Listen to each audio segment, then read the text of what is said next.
Questions without notice. Deputy Leader. Thank you, sir. My question is to the Premier. Has the Premier made it clear to John Setka in the CFMEU that his Incolink scheme is not welcomed by the South Australian government nor South Australian construction industry employers? And if not, why not? Order. Members to my left and right. The Deputy Leader might repeat the question. Thank you, sir. My question is to the Premier. Has the Premier made it clear to John Setka and the CFMEU that his Incolink scheme is not welcomed by the South Australian government nor construction industry employers, and if not, why not? Premier. I haven't spoken to John Setka ever. No, I haven't spoken to the CFMEU either. We've had there have been representations from the CFMEU to the government, as you'd reasonably expect, but not exclusively from the CFMEU. I think the Electrical Trades Union, the ETU, their local branch secretary, John Adley, has also been in touch with me. He's currently a director on the burst scheme.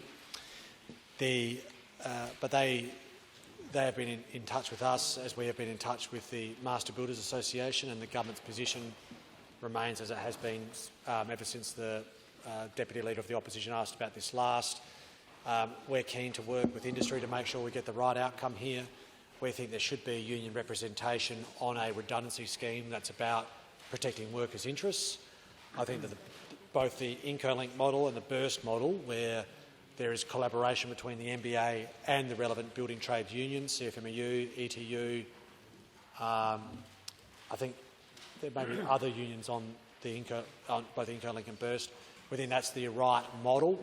Our reservation, in terms of the government, the only reservation the government has had in regards to some of the issues that have been raised and publicly aerated around Incolink, speak to the concern that we might have a situation where there isn't South Australian representation as part of that. Incolink is as it currently stands, I'm advised, is a strictly Victorian membership on the board, whereas burst is a strictly South Australian membership on the board. And we would want to see that if there is any substantial readjustment of the arrangement or a takeover of burst by Incolink, we would love to see an outcome where South Australians are represented as part of that process. But to come back to the direct question from the Leader of the Opposition, I personally haven't spoke to either John Setka, to the best of my recollection, or a CFMEU official regarding this matter.